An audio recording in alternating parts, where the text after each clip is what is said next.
Bonjour mes chers compagnons de route, je viens aujourd'hui vous parler de la blessure de trahison après avoir fait une vidéo sur la blessure d'abandon. Donc voilà, je sens l'élan de revisiter la blessure de trahison. Et du coup, voilà, c'est pour remettre en mémoire et en rappel pour ceux qui connaissent déjà que la blessure de trahison fait partie des 5 blessures d'âme mises en lumière par Lise Bourbeau, que l'on peut retrouver dans son livre « Les 5 blessures qui nous empêchent d'être nous-mêmes ». Parce qu'effectivement, les 5 blessures qui sont l'abandon, la trahison, l'humiliation, le rejet et l'injustice sont 5 blessures que l'on porte chacun en nous, à différents degrés, différents niveaux, et qui sont réveillées pendant le développement de l'enfant, mais aussi un peu avant la naissance pour ce qui concerne la blessure de rejet, et jusqu'à l'âge de 6-7 ans, si mes souvenirs sont bons. La dernière blessure étant la blessure d'injustice. Donc dans l'ordre, vous avez la blessure du rejet que l'on peut expérimenter déjà dans la vie intra-utérine, voire même avant. La blessure d'abandon, la blessure d'humiliation, la blessure de trahison et la blessure d'injustice. Alors la blessure d'abandon et de trahison sont assez liées, même si elles ne s'éveillent pas l'une après l'autre. Dans le vécu, elles sont assez reliées l'une à l'autre. En fait, on peut vivre l'abandon et la trahison dans une même situation.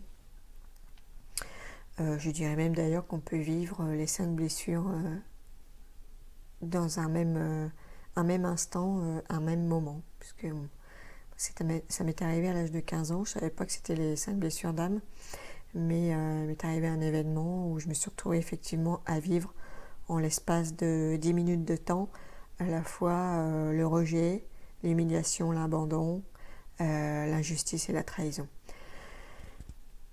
Donc voilà, donc ça a été ça a planté le décor à 15 ans, hein. C'était déjà voilà, l'électrochoc certainement qui m'a amené aujourd'hui à faire tout ce que je fais et qui m'a amené à me transformer à travers aussi ces 5 blessures qui ont été réactivées de multiples fois dans ma vie comme dans celle de tout le monde, hein.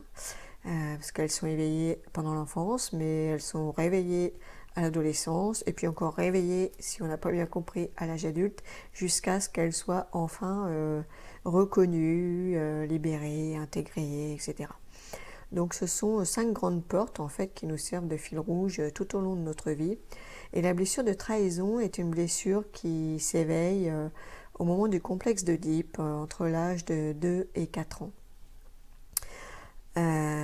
Donc c'est une blessure qu'on retrouve, vu le contexte dans lequel elle s'éveille, elle est éveillée par le parent du sexe opposé généralement, et donc on les retrouve très très souvent après on la retrouve celle-ci dans notre vie affective, beaucoup, mais pas que, ça peut être aussi dans voilà, la vie lambda, hein, entre les amis, les relations.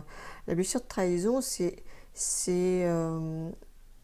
quand on se retrouve face à un engagement qui n'est pas tenu, à une promesse qui n'est pas tenue. Donc ça peut être voilà, autant sur le plan du couple que des relations quelles qu'elles soient.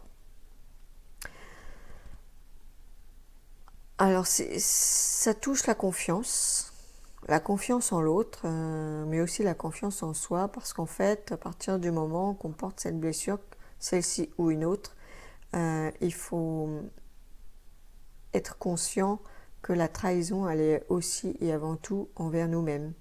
On se trahit nous-mêmes quand on ne se respecte pas dans nos besoins, dans nos désirs, qu'on ne répond pas à nos besoins, à nos désirs. Et du coup, eh bien, puisqu'on ne répond pas nous-mêmes à ce qu'il faudrait qu'on fasse pour nous, eh bien, on a tendance à aller chercher à l'extérieur. Et du coup, quand l'extérieur ne répond pas à nos attentes, en lien avec nos désirs et nos besoins, eh bien, on se sent trahi, tout simplement. Alors, des fois, c'est une réelle trahison, hein, il peut vraiment y avoir une réelle trahison quand la personne n'a pas respecté un engagement qu'elle avait eu envers vous, ou alors ça peut être aussi au niveau de l'emploi, hein, une promesse d'embauche qui n'est pas tenue au final, mais ça peut être sur le plan affectif, un engagement de vie commune, un engagement sur un mariage, voilà, ou on retrouve la trahison dans des situations banales comme l'infidélité par exemple. Alors là, du coup, vous pouvez vivre à la fois l'infidélité et l'abandon dans le même contexte, puisque si vous êtes trahi par une infidélité, bien souvent vous êtes aussi abandonné, puisqu'il y a séparation derrière, en général, hein, même si des fois on est trahi sans séparation, mais voilà. Donc le masque de la personne qui vit cette blessure de trahison, c'est le masque du contrôlant.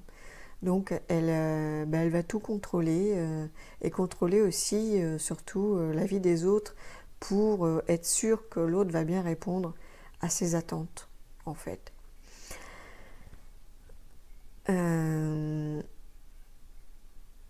Alors c'est vraiment une blessure qui peut être confuse hein, avec celle de l'abandon parce qu'elles sont tellement reliées l'une à l'autre que de toute façon, bien souvent, quand on est impacté plus spécifiquement par la blessure d'abandon, on est aussi impacté très fortement par la blessure de trahison. Elles vont ensemble dans les expériences de la vie, dans les expérimentations d'âme. On les vit simultanément, sans arrêt en fait. Hein. Donc on les retrouve toujours dans des schémas répétitifs, toujours les mêmes contextes. Pour donner un exemple, en ce qui me concerne, la blessure de trahison, je l'ai surtout expérimentée à travers ma vie affective, mais aussi dans les relations amicales, à travers mes écrits qui ont été maintes fois trahis. Quand j'étais adolescente, j'écrivais énormément, c'était mon seul moyen de communiquer en fait, puisque je n'arrivais pas à exprimer mes ressentis et mes émotions autrement que par l'écrit. Donc, dès que j'avais des choses importantes généralement à dire à quelqu'un, je ne pouvais pas l'exprimer par la parole, donc j'exprimais par écrit. Et ces écrits ont été maintes fois lus par d'autres personnes que les destinataires. Donc, à ce moment-là, je me sentais vraiment trahie. Mais on ne vit pas des situations de trahison par hasard, hein, puisque moi, des années plus tard, j'ai pu comprendre que si j'avais été trahie par mes écrits, c'est que j'avais aussi des mémoires à libérer à ce niveau-là, donc transgénérationnel, karmique, etc. Et que c'était aussi, que ça allait être finalement le fil rouge pour moi au niveau de la communication, et, de l'écriture, de la publication, etc., etc. Donc, quand vous vous retrouvez dans des situations de trahison qui deviennent répétitives, dans un domaine plus qu'un autre, c'est que derrière, il y a un message. Il y a un message à décoder, à comprendre, à dénicher, à découvrir. Et c'est une part de vous-même, une part de votre âme, en fait, qui demande à être reconnue à travers cette blessure et qui, une fois reconnectée, vous amène en fait toutes ces potentialités. Alors le but du jeu à travers ces blessures, c'est effectivement de ne pas s'accrocher à la souffrance qu'elles entraînent, mais plutôt d'aller chercher quel est le message qu'elles ont à vous faire passer, hein. C'est comme les maladies, hein. Derrière chaque maladie, il y a un message. Votre corps vous parle.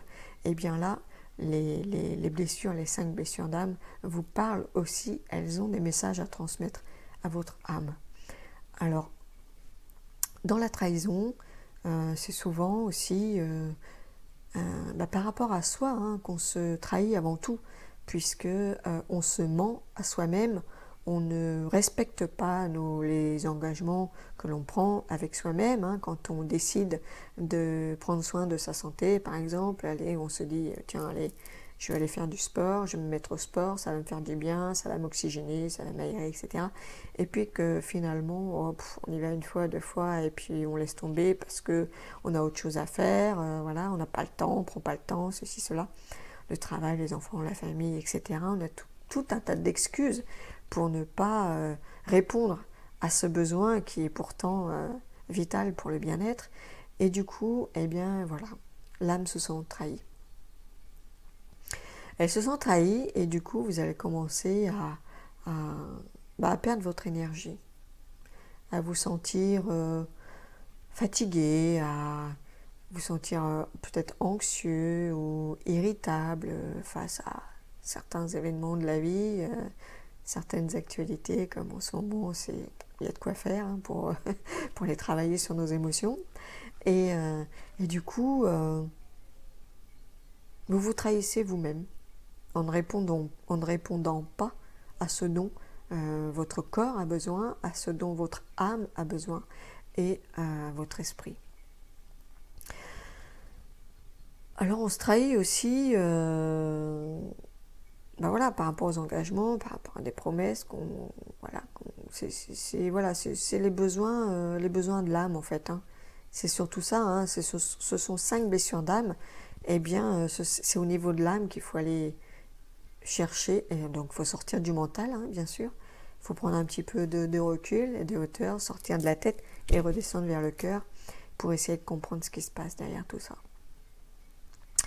Alors, qu'est-ce que je pouvais vous dire par rapport à la blessure de trahison? Pardon, je suis en train de tout bouger là. Donc le masque du contrôlant, oui. Alors ça amène aussi à, eh bien, quand on souffre de la blessure de trahison, on n'aime pas que les autres nous mentent. On n'aime pas le mensonge, on ne supporte pas ça en fait.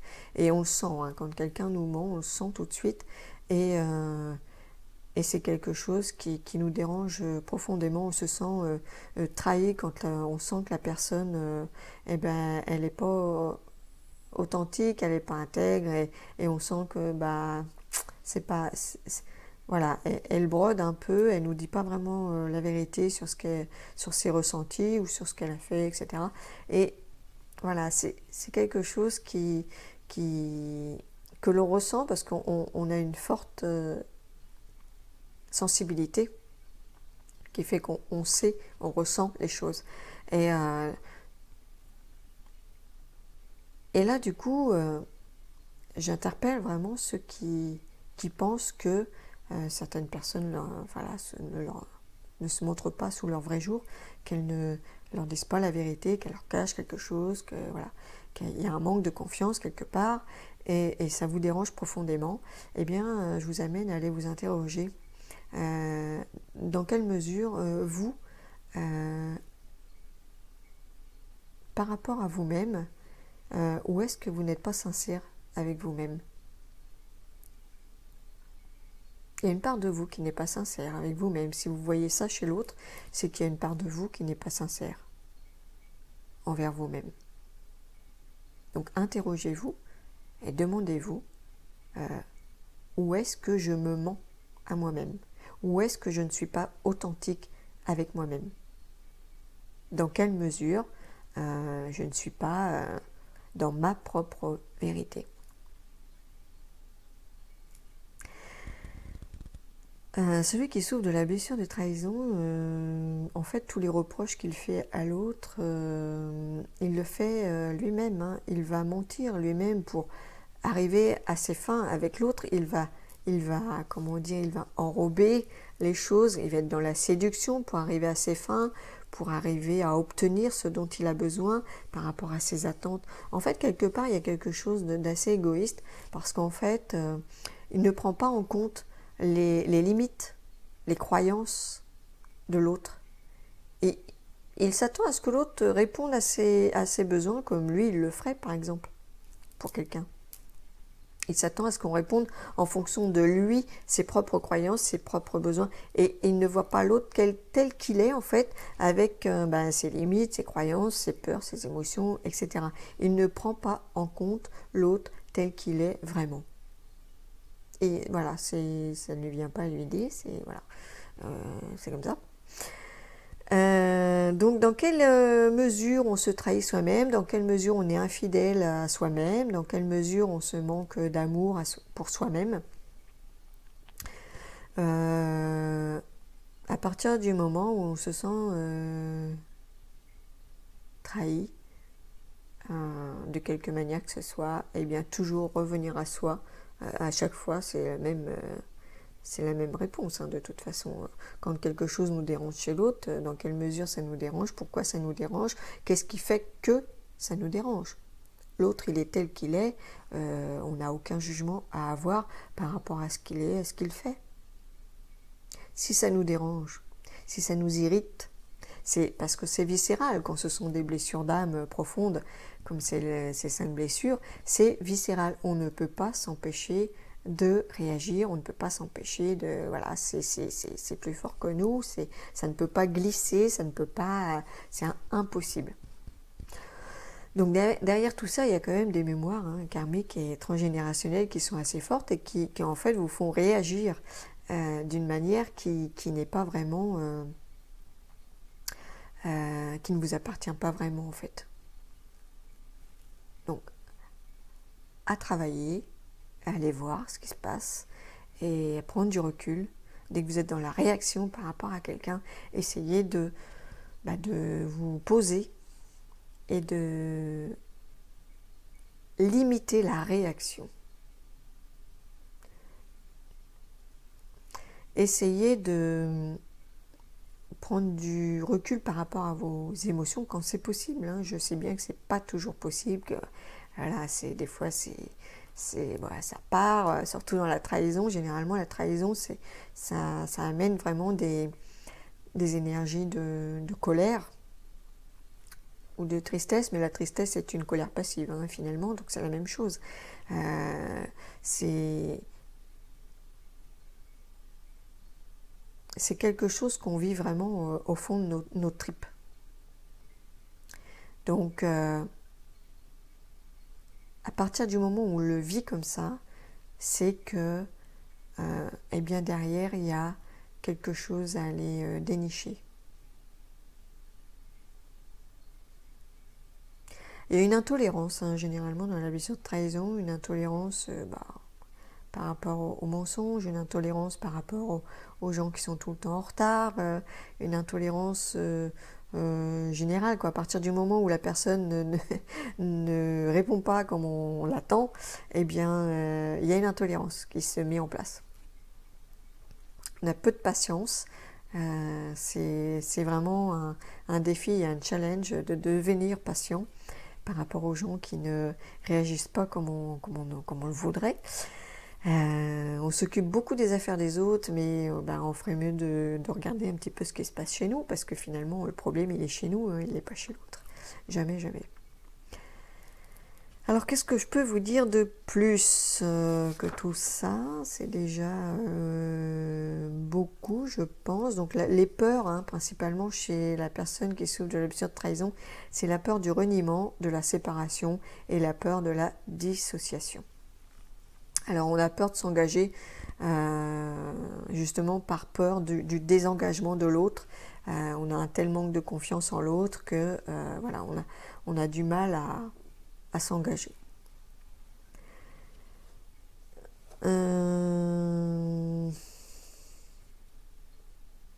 Donc il y a un manque de confiance en soi évident, un manque de confiance en l'autre, un manque de confiance en la vie. Donc il y a un apprentissage par rapport au lâcher prise.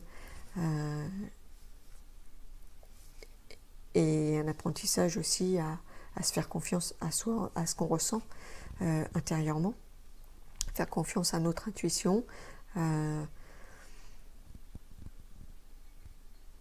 Je voulais revenir par rapport à l'infidélité finalement, parce que c'est ce que je vois en ce moment autour de moi. C'est l'infidélité à soi avant tout. C'est là vraiment cette année on demande à chacun de revenir au cœur de sa propre source et d'arrêter de se tourner systématiquement vers l'extérieur pour demander un avis sur ci, un avis sur ça. En fait, c'est vraiment apprendre à se faire confiance et à faire confiance à nos ressentis, parce que vous allez voir que votre intuition va se développer et qu'il va être vraiment opportun de lui faire confiance totalement pour rentrer dans un certain lâcher-prise par rapport à l'environnement ambiant, par rapport à ce qui va se passer tout autour de vous. Parce que vous allez avoir l'occasion de travailler toutes ces blessures-là cette année. C'est l'année idéale pour travailler tout ça, parce qu'il y a plein de choses qui vont remonter, plein d'événements, plein de peurs, plein de trahison, effectivement, de sentiments d'injustice, beaucoup, puisque nous sommes sur l'année 2020, donc 20, l'arcane 20, c'est l'arcane du jugement, donc qui dit jugement dit justement derrière ça la blessure d'injustice.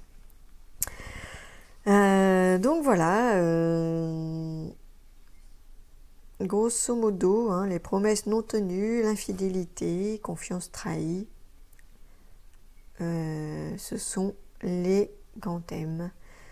Donc si vous avez besoin d'aide à ce niveau-là, d'éclaircissement, eh bien n'hésitez pas à me contacter, me connecter aussi si vous voulez, il n'y a pas de souci, ça marche aussi très bien.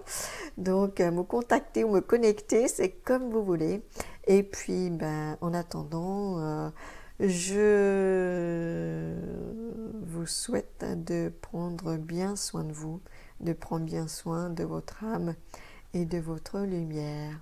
Je vous dis à très bientôt et je vous souhaite une bonne fin de journée ou une bonne soirée, selon l'heure qu'il est pour vous. Ciao, ciao!